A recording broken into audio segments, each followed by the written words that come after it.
let's just assume the vaccine works for everybody, right? There's no Okay. problems. There's been such a change over these last 8 months, 9 months that I don't know that everyone's going to rush back to the movie theaters right away. I don't know that everyone's going to want to see the same kind of movies again right away.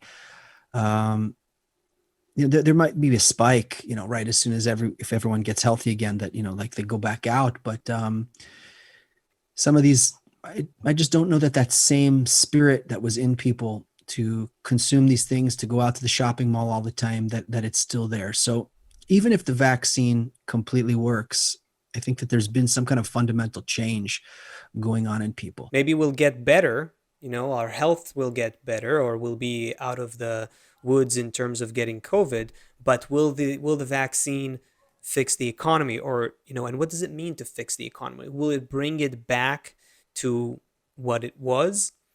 So so you're saying if it doesn't, then where are we going? There is a problem. There is a growing problem. How's everyone going to be fed? Are they going to take from the rich and give to the poor? Is the government just going to print more money? Is maybe something very pragmatic would just be like, well, my dad always says they'll create new industries. They'll, necessity is the mother of invention. They'll Hmm. come up with new things.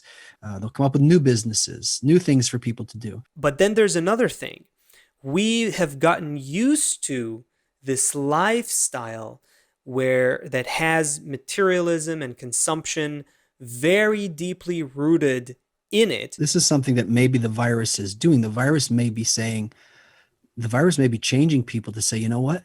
I kind of like being home. Like I'd like to be able to go out and see my friends and stuff, but I kind of like, being home. I kind of like being able to prepare meals and not sitting in traffic every morning and sitting in traffic every night and having to run around just to pay my bills. So there may be something that's kind of changing that consumer. I mean, of course it's going to still linger, and of course we can still see, spikes in it. Hmm. But uh, I have a feeling that this is part of a bigger kind of I emotional would and say it like psychological this. change. I would say, yeah, psychological change. I would say that COVID helps, even if now, again, and let's say there's a vaccine and let's say that it works as soon as possible. Great. It saves us from COVID and all that.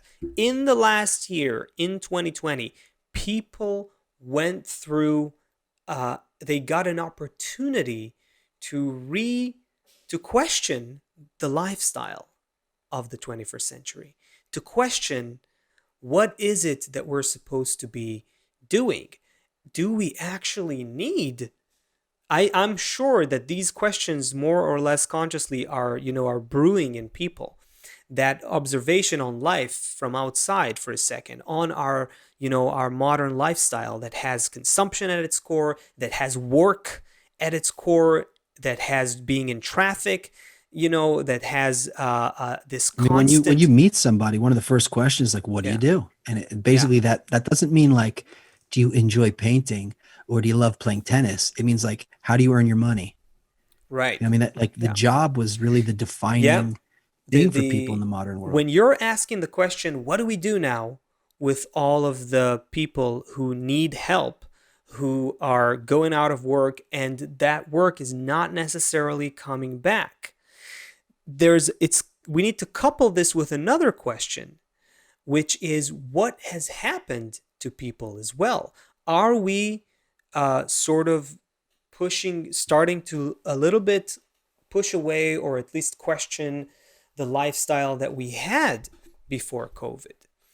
And now, when you put those two things together and take another third component, to put another third component into the picture, we are in a reality today, a technological reality, where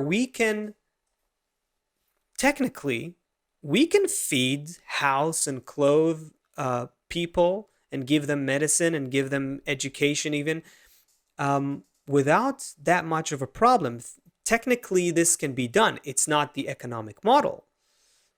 It's not, today, if if you're not working and making your living, and are able to pay the debt for the university and all that, and then you won't have electricity and education and food and running water. So all of these things together bring up questions about our way of life until COVID, our economic model until COVID, and now we're in a situation where a lot of people, millions of people, are in economic distress. What are we going to do? Are we going to just try to go back to what we had? Maybe it's not even possible. Maybe it's not even possible.